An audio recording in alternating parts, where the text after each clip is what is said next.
why do we give up so much of our lives being unhappy for our careers? It's almost like we're taught that it's meant to suck.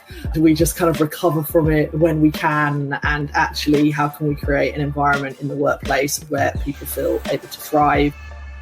Hello and welcome to this week's episode of the Burnt Chef Journal, a hospitality-specific podcast dedicated to challenging mental health stigma and conversations designed to inspire a new, healthier, happier, and more sustainable hospitality profession.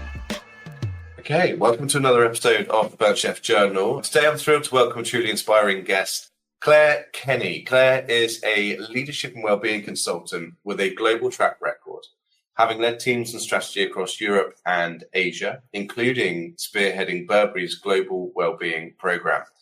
But what makes Clare's voice so powerful isn't just her experience in the boardroom, it's her honesty and openness about her own journey. From navigating anxiety, burnout, addiction, and more recently being diagnosed with ADHD, Clare brings a deeply personal perspective to workplace mental health. She's now on a mission to help organizations create cultures where people don't just survive, but thrive. And today we'll be diving into everything from setting boundaries, the power of sharing stories, to what real leadership looks like in a world that's finally waking up to the importance of well-being. So Clare, thank you for joining us this morning.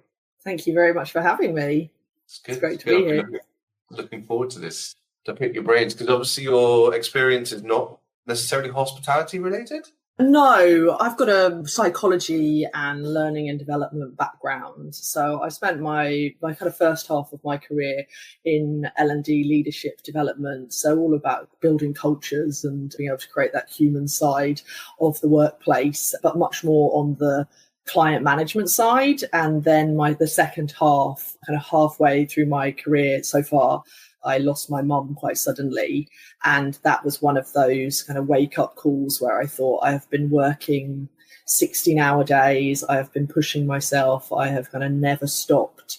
And I've never really thought about whether my career was making me happy, just about kind of get to the next level. And I'd never really stopped. And it was one of those cliche wake up moments where I realized in the past couple of years leading up to my mum's death, I had spent more time crying on her shoulder about how stressed I was at work than I did actually connecting with her. And that gave me a wake-up call to say I wanted to step away from that career and decide what I wanted to do next. And being able to take some time to reflect meant I stepped away. I married my boyfriend, now husband. We went traveling for a while and I came back and I realized that I wanted to stay in a kind of similar area in terms of leadership and L&D, but it was all about, why do we give up so much of our lives being unhappy for our careers? It's almost like we're taught that it's meant to suck. Do we just kind of recover from it when we can? And actually, how can we create an environment in the workplace where people feel able to thrive, people feel able to do stuff that they feel passionate about, that they're able to put the right boundaries in place, be able to have the right ways of working, that it feels like a nourishing part of their lives, not just a part that they have to recover from. And that's kind of what led me to doing what I do now, along with a lot of kind of self-discovery, learning a lot about myself as I go, which means that evolves my view about what's important in the workplace as well, whether that's kind of experiencing addiction, learning more about kind of my neurodivergence helps me understand more about what it is that makes a truly inclusive, truly supportive workplace environment. So I find it so interesting because I feel like I'm always learning new things and then being able to share those with other people and seeing those light bulb moments when people go, oh, wow, gosh, actually, I could just make small changes and that's going to have a real knock-on effect, especially as leaders. I think when you are leading a team, your behaviours are often mirrored and trickle down, and it's like, how can you think about how you're managing yourself in a way that's going to have an impact on your team in a positive way rather than a negative way? Yeah, that's such a profound point, really, because so often you work with organizations where the leadership team will be like, yeah, we've got well-being, the agenda's all set, we expect our team to take time off and we really value their work-life balance. I said, okay, so what do you do in moments of pressure, or how do you give your team that time off? And they respond going, well, I do all their hours and I work 7 days a week to come. But it's okay because the team get the time off, and you're like, it's not as a do as I say, don't do as I do culture. Yeah. It's your behaviors that they will model their behaviors on rather than, and it also reflects upon people, because if you see someone who's worked 14 days on the bounce and they seem, quote marks, okay, then you look at yourself and go, what's wrong with me? Why can't I be like that, right? Absolutely, yeah. And this is a silly example, but I use it often because we don't listen to what people tell us, emulate what they do. And I remember about 6 months ago, I strangely really enjoy eating raw broccoli. And I was sat eating a bag of raw broccoli. And then I saw my daughter, who's 4 at the time, sat next to me and ate raw broccoli with me. Could you imagine a 4-year-old being told to eat raw broccoli, eating raw broccoli? But because I was doing it, she's like, I want to give that a go. I want to try that out.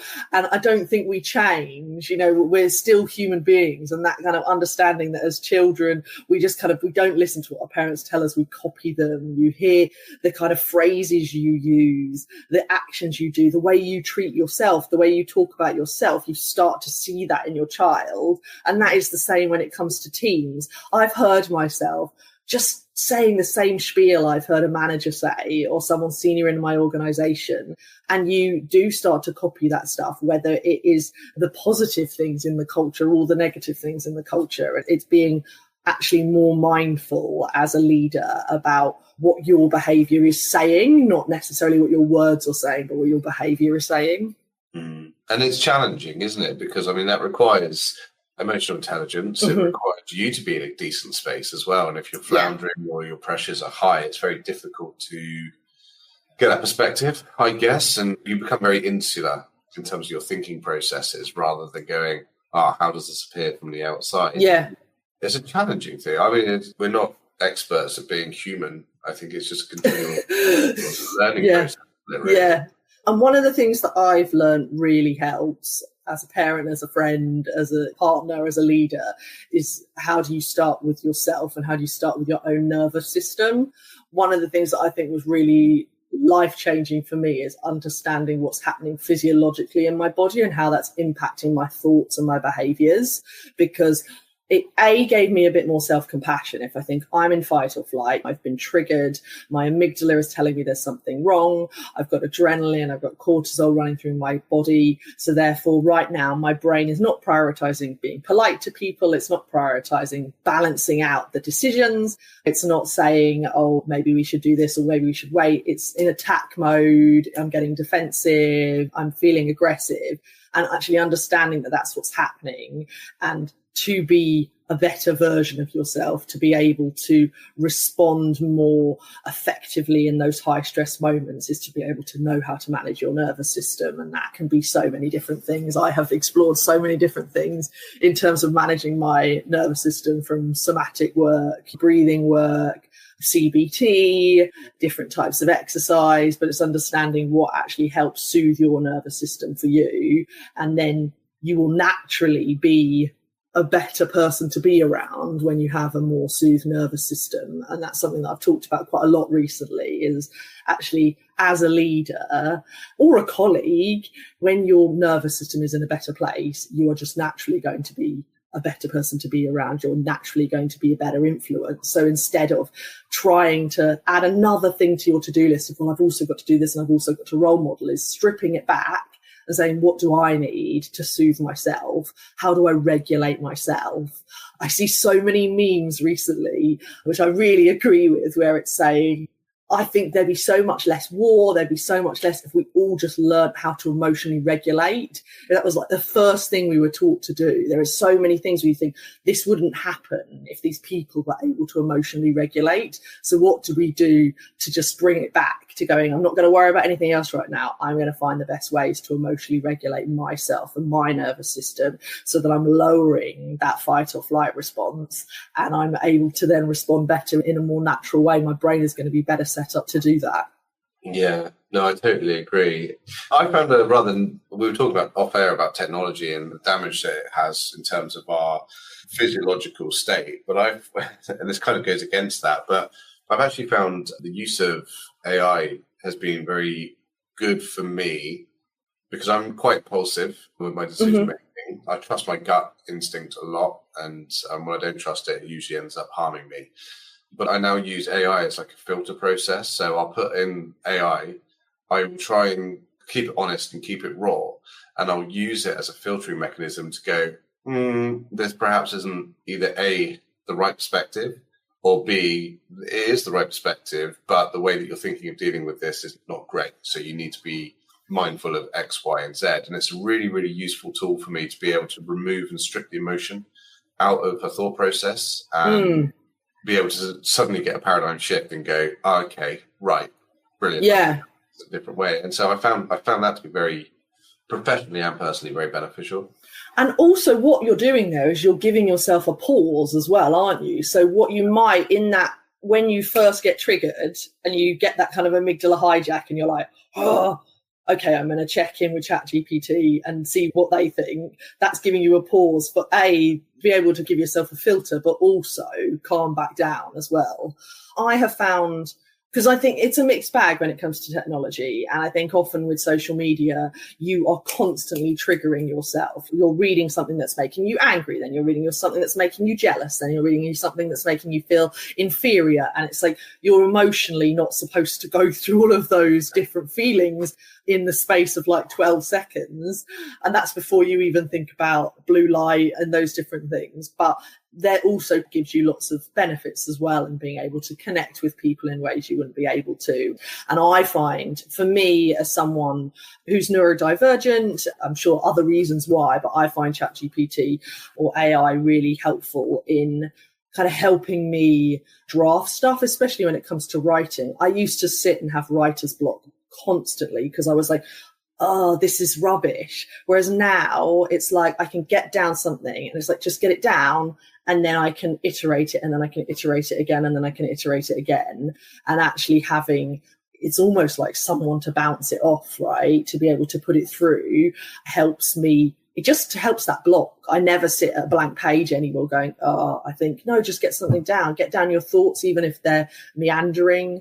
And for someone with ADHD who is so used to being stuck, going, like that executive dysfunction of like, I don't even know where to start, being able to take that barrier away, I think I often think, if they just banned ChatGPT, it's made such a positive difference to my life that it shows the benefits it can have, especially for, I know a lot of people talk about having neurodivergence, the benefits it can have to stopping that feeling of I'm kind of stuck and I can't move forward.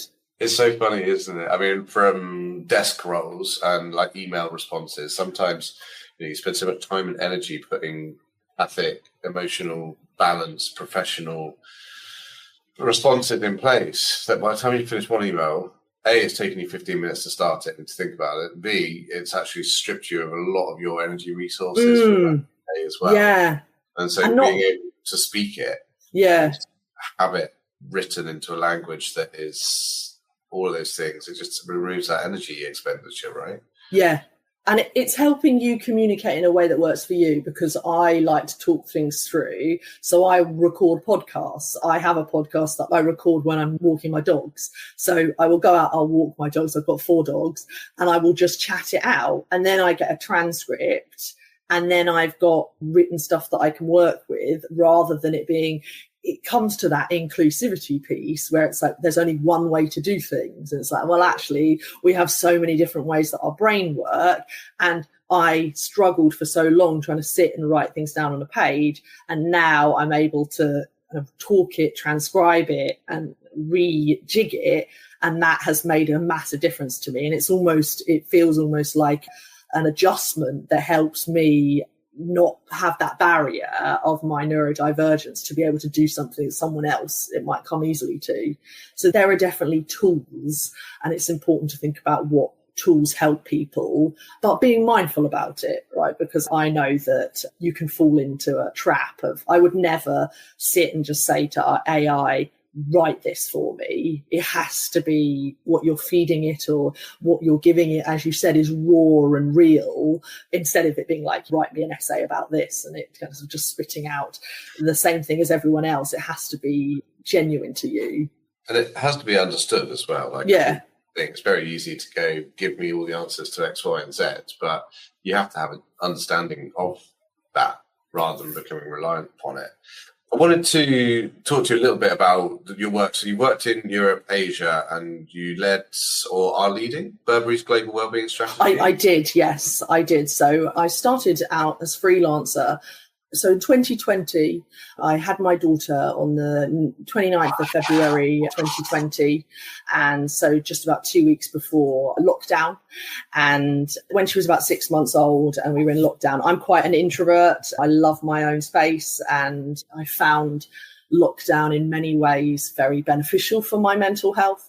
Being able to raise my daughter without any visitors or any pressure was really, I know a lot of other people I know found it very difficult, but for me, I found it quite helpful. And so that made me go, I think I need to not be going back to an office. I need to be doing something that feels kind of flexible and something that can work for me. So I launched my business kind of late 2020, but then I didn't stay freelance for very long because I was approached by the head of employee engagement at Burberry to say, we're really looking for someone who's got that well-being culture understanding, but also that project management to be able to implement, because we want someone to come in and design our wellbeing strategy and implement and launch it. And so I ended up joining them for a 6-month contract. And then I ended up there for 2 years. I'd always kind of said, once we get to a point where it's business as usual, I'm not really looking for a business as usual job, but I would love to be able to design this, launch this, upskill leaders. We launched some incredible policies while I was there that they were really kind of ahead of the game when it came to things like supporting people with the menopause, pregnancy loss, bereavement, supporting people who were victims of domestic violence. So there was loads of really great policies, making sure that we had the right champions in place, making sure that the leaders were behaving in ways that felt aligned with what we were talking about. So after 2 years, I then went back and kind of started my freelance that has kind of never really taken off. I'd done all of the website, but then I'd gone in-house. And then since then, I've kind of helped with those strategic pieces. So what are we looking at from a strategy piece? That leadership piece, how do we as leaders influence and create an environment where people can thrive? But then also talking about specific topics, ones that are important to me, things like addiction, neurodivergence, grief, anxiety, burnout, understanding a lot of that stuff as well. And working with a real range of organisations. I work with people like CAF Rail, so people who are kind of working, actually fixing the railways, KPMG, Channel 4, Harry Potter Studios. So a real kind of range of different types of organisations, and knowing there are some streams of human behaviour that really thread through all of them, but it's within a different context, right? And there's that context of some people are going to be, and I really noticed this at Burberry, some people are sat at their computers, but in hospitality, very few people are sat at computers, right? At Burberry, you had people sat at sewing machines, people tanning leather, people weaving fabric, people in store. And it's like, how do you reach different people? And how do you make sure that you are creating a positive environment for everyone, not just people who are working in the same way you might be? And I think that that's something that often people forget in terms of shifting culture in organisations, is actually that you can't send out a few comms or run a few webinars and expect things to change. It's like, actually, how are you drip feeding it into the behaviours that people are seeing and experiencing every day that are really going to make a difference? That sounds like quite a key challenge there. So yeah. What were the wins when it comes around to implementing cultural change in this subject matter based on people from different backgrounds, different roles and responsibilities? How did you manage success in that area? Yeah, I think it's almost like thinking of it as like a really complex comms project, where it's like, how do you reach different people and how do you kind of influence in different ways? And some of it is about the format. What are the priorities? Because there are lots of things that you might want to say. There are lots of things that you might want to be creating within your organisation. But actually, if someone is on their feet all day, whether they are in a kitchen, whether they are out on the shop floor, out serving people, whatever it is they're doing, how do you make sure that the messages they are hearing are the top priority messages? They're the things that really need to be heard, because it's one thing being able to read an update email once a week versus people who they've got no time to hear stuff, right? So it's like, how are you reaching people? Is it through drop feeds of a couple of minutes? Podcasts I often thought were really helpful in terms of reaching people, people being able to listen to stuff in their breaks or on the way to work. Even just printouts in terms of leaflets, stuff back of house. But one of the things that was really powerful, I think, especially in Burberry and other organisations I've worked with, is how do you identify those influencers or those amplifiers, those champions who are going to not just say once a day, oh, here's the updates, but actually behave in the way that you're trying to encourage, are going to go, oh, have you heard about this? They're going to make sure that people are getting the messages, that they're hearing the things that you really want them to hear, and that they're really engaged and they're really bought into that. And the great thing about that is that's a two-way street. So you then can hear back, okay, this isn't working, or this is working, or these are the challenges that people are facing. What is it that we can deal with? Because in Burberry, we would do all these big employee engagement surveys, and then you'd have all of these priorities, and these are the things we want to do, and we want to look at psychological safety, and we want to look at this. And then people in retail were like, we just want trainers. Like, we just don't want to be on our feet all day in Burberry high heels. Like, we need trainers. And you're like, oh gosh, okay. So it's like actually remembering to think from all different perspectives. And it's like actually when it comes to someone's well-being, their overall health, it's like actually being comfortable day to day is really important to them. And for them, that's a bigger priority than some of the other stuff that you're looking at.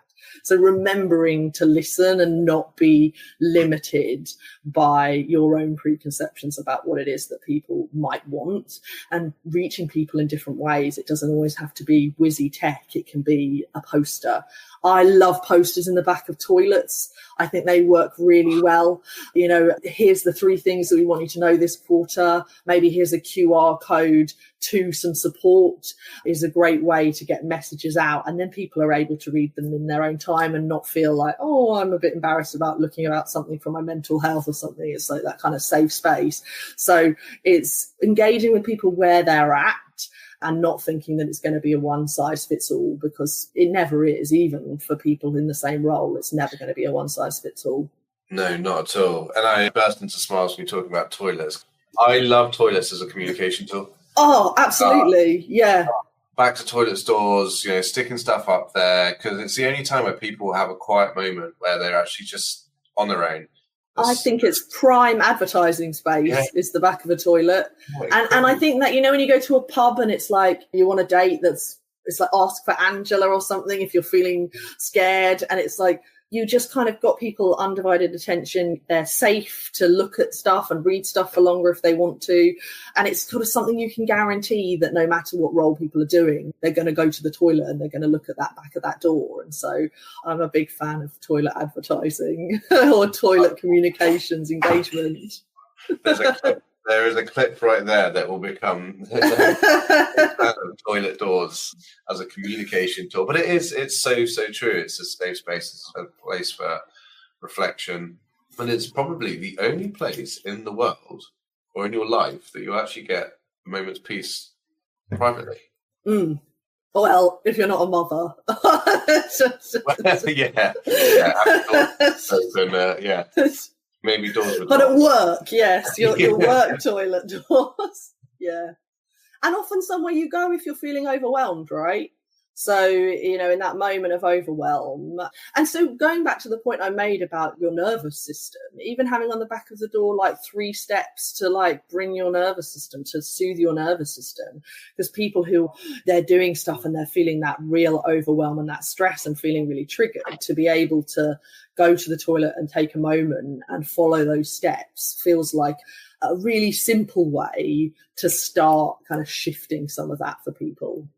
Yeah, for sure. I totally agree with you. I'm just making some notes now because my brain's firing off. There was something you said there. I went in social situations. Overwhelm is probably not a great word. I find that sometimes I just need to get up and move around. Mm-hmm. Like I'm in a restaurant for an extended period of time or something.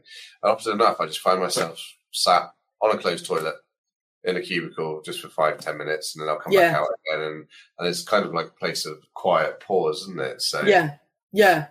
Especially if you're on shift and you can't like go for a walk or something, just to be able to take a moment and feel that safety. And I think it's pretty universal. So it's a great way, I think, to reach. If you're like, oh, I don't have the time or the space or the money to have like targeted engagement for every different role, then it's thinking, well, this is a way that you can kind of universally reach some people. And maybe every month you've got a priority on what that tool is and how that's going to shift people personally, but also kind of help shift from a cultural perspective as well. If you're enjoying this week's episode, consider heading over to our website and supporting our ongoing work in destigmatizing mental illness and creating a healthier, happier, and more sustainable industry by purchasing some of our branded merchandise. We have a whole range of t-shirts, hoodies, chef's jackets, wellbeing journals, plus a whole host more available on worldwide dispatch. All funds raised from sales of these items go towards free to access e-learning content, as well as providing free support systems and help for those who may be experiencing difficulty with their mental health.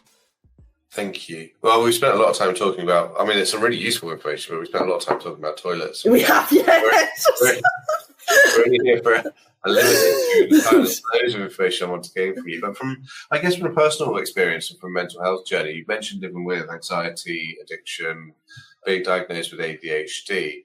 What have these experiences taught you about yourself? Well, it feels like it's starting to piece together a puzzle, right? Because for me, ADHD, and it's more recently, in the past 5 years or so, the increased number of women who are, kind of older getting diagnosed with ADHD has really increased because the understanding of how ADHD presents has become a lot more open and people are understanding more about what that looks like. Because I would have never, ever have considered that as what could be my, what was going on for me until I watched other women on social media, on LinkedIn or on YouTube talking about their experiences of ADHD and going, like that is interesting. That's not how I imagined ADHD. I grew up in the 80s and the 90s, and ADHD was a boy in a classroom running around, jumping on chairs. And to be honest, that's still a lot of what the diagnostic criteria is based on. Its diagnostic criteria was designed and based on men. There were no women in the sample when the diagnostic criteria came out. So it's really kind of a shift in awareness of how it can present in women. And so therefore, it's only in the past few years I would have even considered it. But one of the things that made me go, this is something worth considering for me is when they said that if you have experienced anxiety your entire life, you've never, even with antidepressants, even with like loads of therapy, it's never really gone away. It might be because it's ADHD, not anxiety, or that generalized anxiety is a kind of side effect of ADHD, and actually you can't treat it on its own because you're not treating the underlying ADHD. And so that was something that made me go, this is something I might want to explore further. And I asked a good friend of mine who has lots of friends who are neurodivergent. I said, do you think maybe I could have ADHD? And she very politely was like, yes, I do. And gave me a big, long list of reasons why she thought I could have ADHD and things I'd never even considered, kind of food sensitivities, kind of like aversion to discomfort, lots of things that had kind of never really occurred to me. But the real tipping point was having a baby. So for a lot of women, and I'm sure men as well, but I speak on behalf of myself, we learn to mask from a really young age. We learn to be polite, to fit in with the environment around us and to be kind of pleasing our caregivers and our teachers. And even if that's a discomfort to kind of our natural kind of true selves. And I was always intelligent and got good marks as well. And if you're kind of not struggling in school, that's not something. I would have never, ever, ever have been diagnosed with ADHD as a child in the 80s. It just never, ever, ever, ever would have happened. So a lot of people look back and go, my life would have been so different if I'd have been diagnosed as a child. It's just not a possibility that I could ever consider being. It's just not reality. So I don't ever look back and go, if only. It would have been ludicrous because we just see things so differently. But kind of once I had a baby, the overwhelm, the rage, the kind of anxiety, the kind of inability to be able to focus, to be able to do things, I just felt it really kind of went up a kind of severe level. And I thought, oh, is this kind of something to do with post, I mean, even it lasted for about, 4 years, but it's something to do with, parenting. And while it was the fact that this often happens with lots of women. There's a tipping point where you've masked and you've put together all of these processes to be able to cope for so long that when something big happens and you're no longer able to do those things, it's like your ADHD kind of really comes into the forefront. So but having a baby meant I could no longer do all of these kind of processes that had kept me just about head above water. I won't say, I mean, I'd had a huge, life-altering addiction. I had anxiety for over 20 years. So I wouldn't say I was like flourishing, but I was kind of coping enough. And then I got to this point where I had my daughter and I was like, I cannot continue to live like this. My brain, I just cannot do it. There must be something more going on. And that's when I started to explore and got my diagnosis. And since having my diagnosis, and addiction, you're much more likely to be an addict if you have ADHD because it's kind of reckless behavior, that kind of hunt for dopamine, also just quieting the noise in your brain. You often have kind of 10 different things going on in your brain. There's a couple of people singing, you're worrying about this, you're planning this, there's so many things going on. So just being able to quiet that noise as well. So addiction is a really big part of it as well. So getting that diagnosis, for me, several things. One, it gave me more self-compassion to understand. A lot of people say, oh, I feel like I was lazy. I never felt like I was lazy. I've always worked really, really hard and maybe sometimes to overcome, but I always have felt like I'm quite a ludicrous person, a ridiculous person. I do ridiculous things and I make ridiculous decisions and I lose things all the time and I forget things. And it's like, I'm just sort of this ludicrous person. And then I was like, I'm not a ludicrous person. I'm a person with ADHD and I'm neurodivergent and I'm different from kind of the neurotypical way of thinking. So it gave me more opportunity to feel self-compassion. And also I think of it almost as like consolidating all of your debts into one manageable monthly payment where I'm not like, oh, well, I've got this problem and this problem and this problem. It's like, actually, I have ADHD and a lot of these things sit under that, and being able to understand that a bit more, what's happening in my brain and how I can handle that. And for me, it's not always the answer for everyone, but for me, I take medication and I've done quite a lot of things in terms of soothing my nervous system. I do EFT tapping, somatic exercises and things like that. And that it's still, I wouldn't say I never think of myself as kind of frolicking around the meadow, feeling like absolutely joyful, but my mental health, understanding who I am and what is happening, rather than it just being like, why are you like this? Like, what is wrong with you? To be able to understand it and be able to treat it and connect with other people and think about some of the adjustments I might need. And this brings us on to kind of talking about boundaries as well, is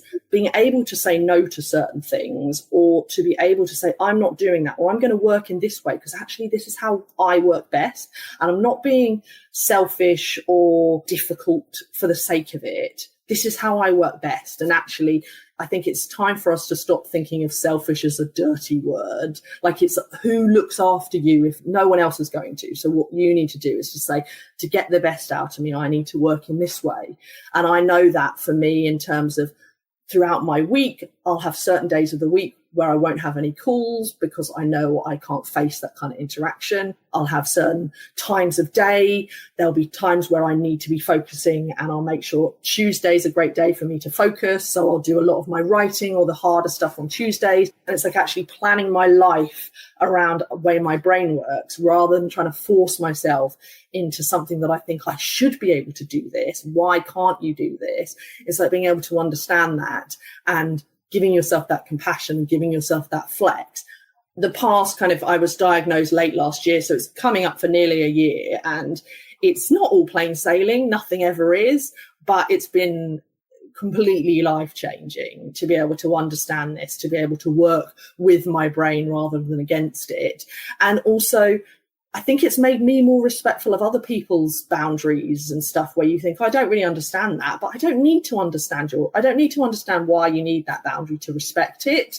And you don't need to understand, you just need to know that that really triggers me, or that's really difficult, or I really, really need this to be at my best, and be able to communicate that with each other.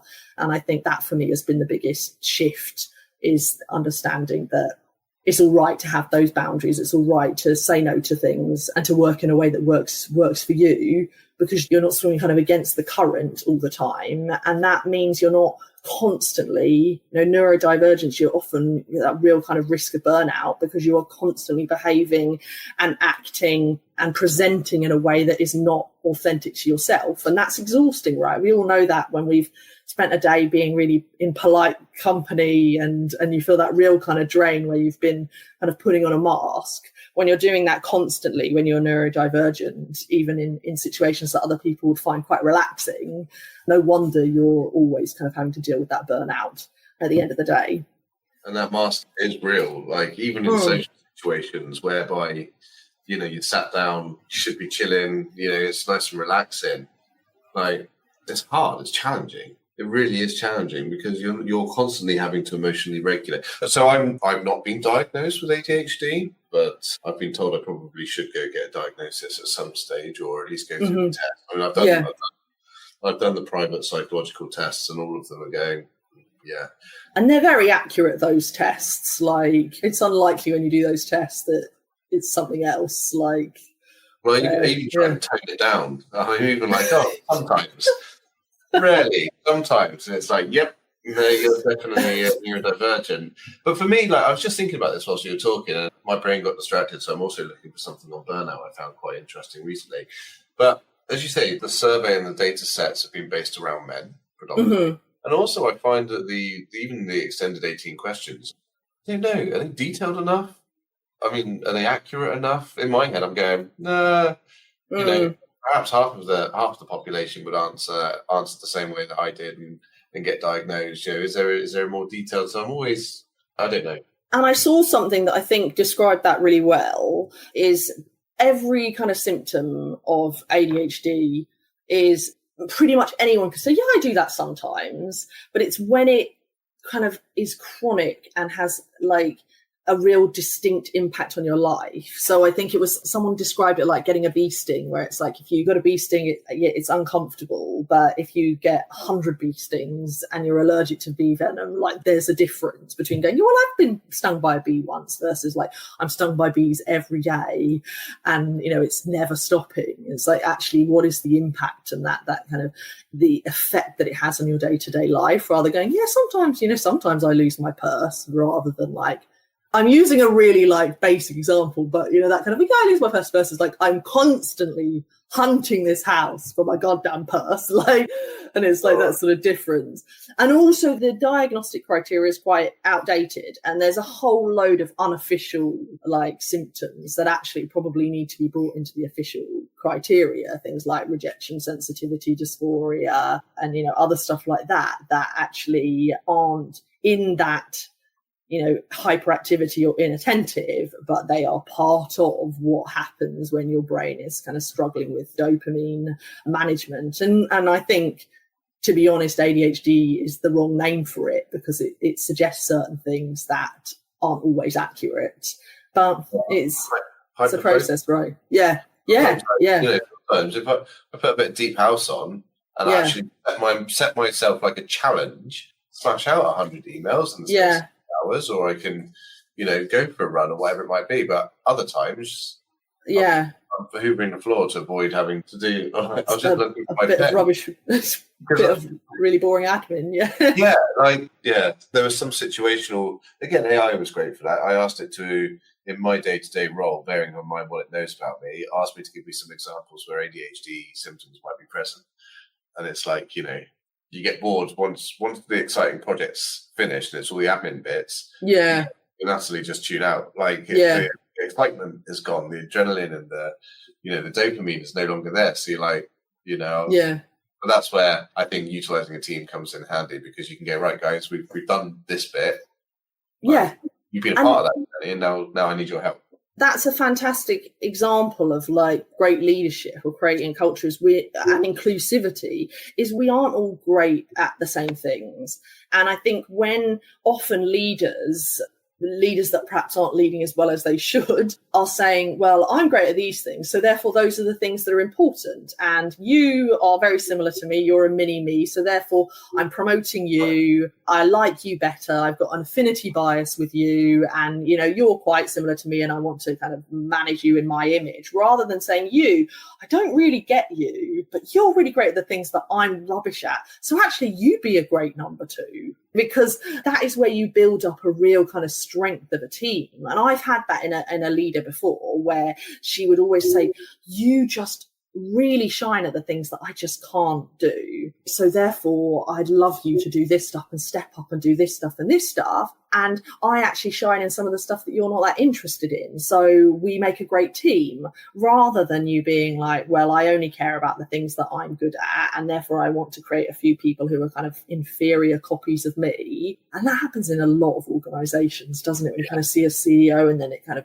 balances down, versus saying you're neurodivergent, or you're introverted, or you come from a completely socioeconomic different background to me, or you come from a completely different culture, gender, race, sexual orientation, whatever those things are. And so therefore, all together, we're going to make a much stronger team. We're going to spot issues. We're going to spot blind spots better. We're going to have different skills. And that's going to be like kind of that strength of bringing us together, versus just kind of recreating the same thing again and again. Yeah, I'm very lucky with my team. Well, we're about 76% female team. Yeah. Female-led team. And I'm very whirlwindy, very flighty, right, guys, this is what we're going to do. And like, well, hold on, they're very good at managing me, which is, in my view, the perfect way that an organization should be run. Yeah. Because the CEO isn't there to manage, he's there to support and to provide vision. Yeah. But ultimately, the team are there to go, no, Chris, this is what we're going to do. This is how we're going to finish it. This hasn't been done to the high enough standard, which for me is music to my ears. Because it means they're detailed orientated. All of my team, both male and female, detail orientated. They want to make sure that they're doing the job to the best of their capabilities. And my role there is to support them and to I guess, with the way that my brain works, is look at their processes, look at what they're doing, find more efficient ways of doing it. That really does help balance out the dynamics. I did a 360 form recently, and one of the feedback points was that actually that was all great, but an area that I really needed to work on was how I communicated those things. Okay. Yes. Which was quite interesting. Yeah. I thought it was clear. It wasn't clear at all. But it sounds like, because if you had a team where they didn't feel psychologically safe and they didn't feel able to challenge you, then you would probably throw all of this instructions out and they'd be like, oh, I don't really have the nerve to tell him to slow down or to focus or how we need to. So it's like often one of the basis of what you need to create a team where people feel able to challenge upwards or say, actually, have you thought about this? Or no, that's great, but we also need to do this, is that people feel safe to say that and that they're not going to get kind of punished or penalized.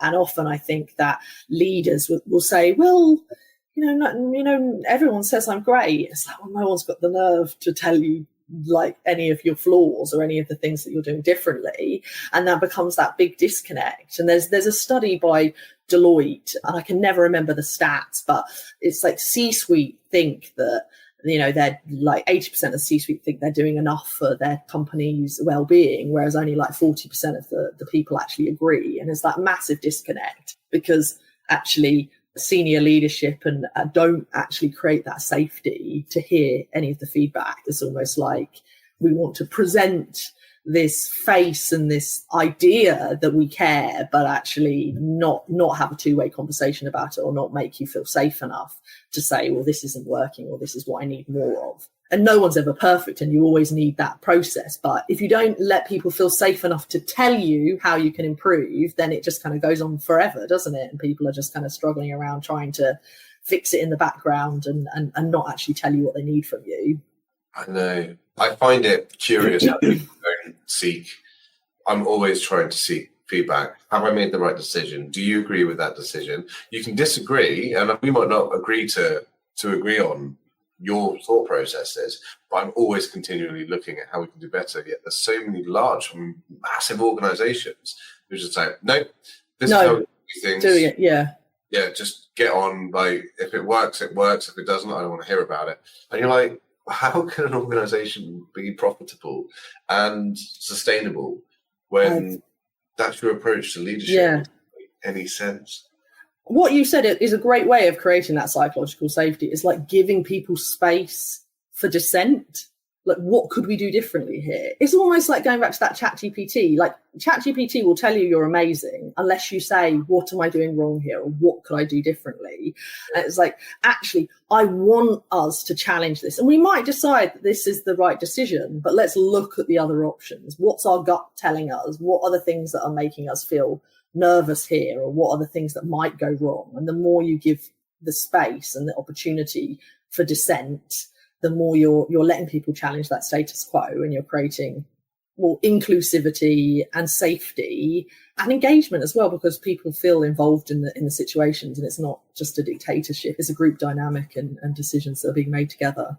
Yeah, well, it's important. Like, any organization can have a leader, but if the leader doesn't have anyone who's actually working in the organization for them or with them anymore, then who are they leading? Like, their role becomes redundant. Yeah. Not in a good way. Whereas, I think my view on leadership and management and progressive cultures is that you should aim to try and make yourself redundant.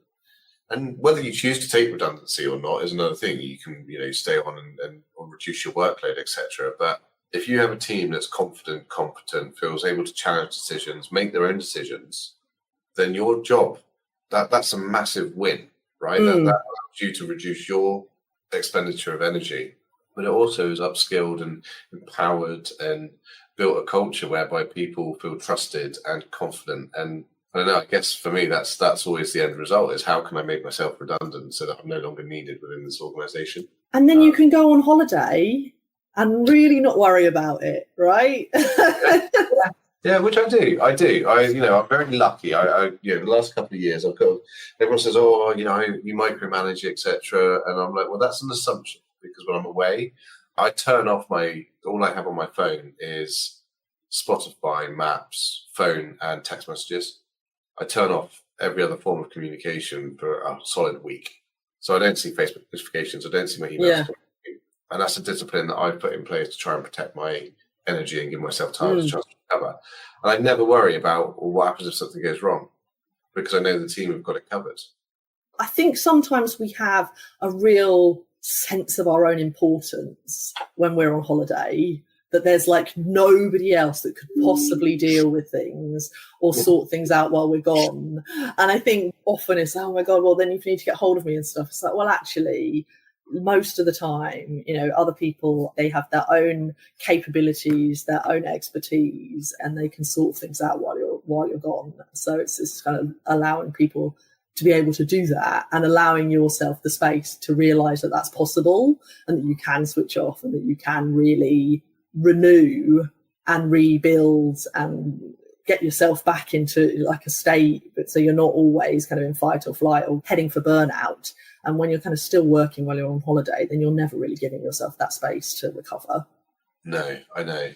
It's also about going back to the original part of the conversation. It's about setting that example and ensuring that you're not, like, if someone messages me on via text message whilst I'm away, I just won't respond to it. And that shows them that it's okay for them to do that too when they're on holiday. Whereas if someone's a CEO or, a leader's always replying when they're on holiday, then when you're suddenly on holiday, you're thinking, is that what I'm supposed to do?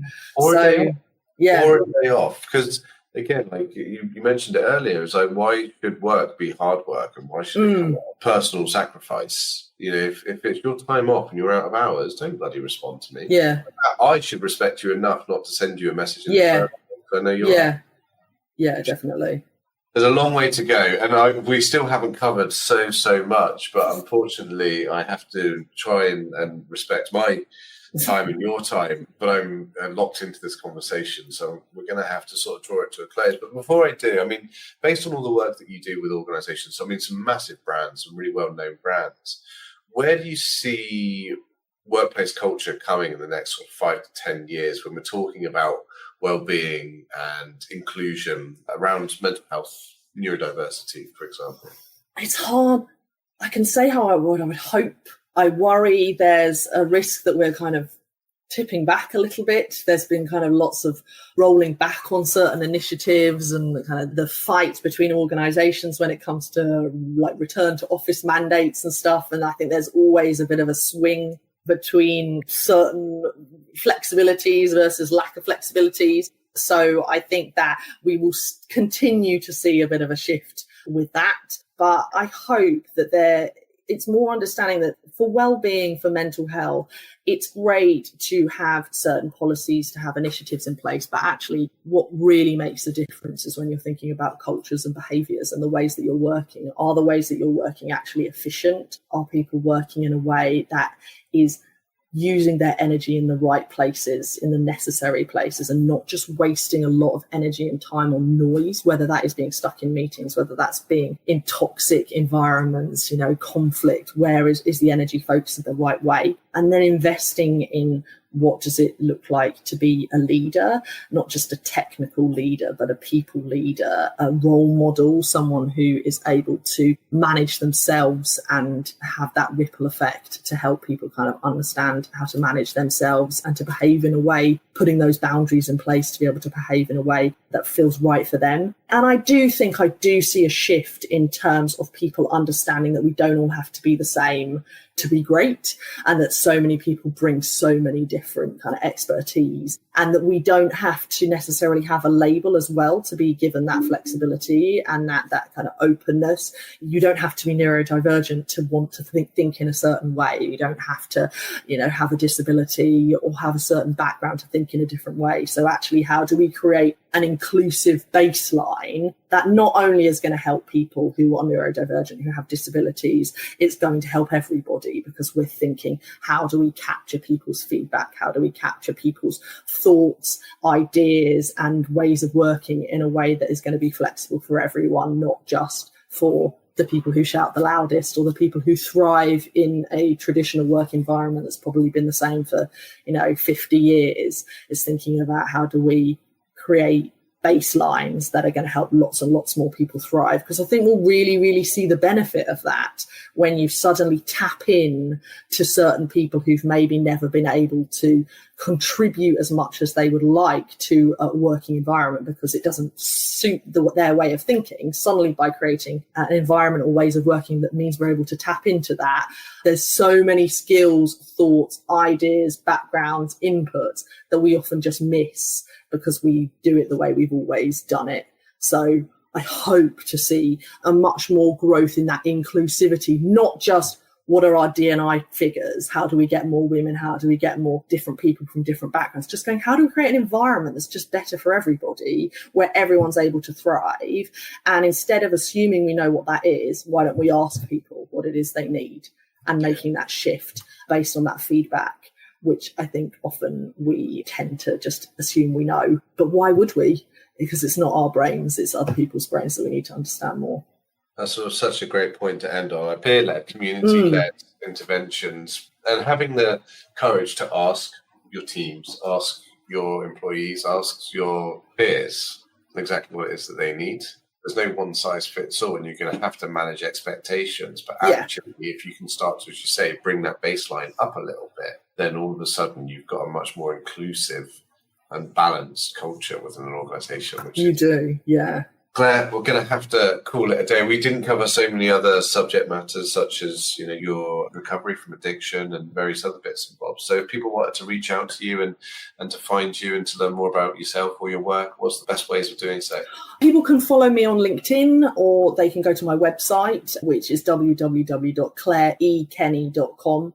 But I can share my details with you. I post a lot on LinkedIn, and I've got tons and tons. I do podcasts and lots of kind of free content on my website as well. So people can always read more about my rambling thoughts there as well.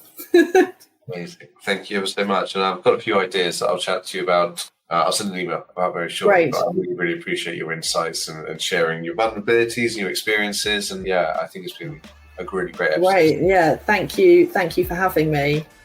No problem at all. Thanks. Have a good afternoon. Bye.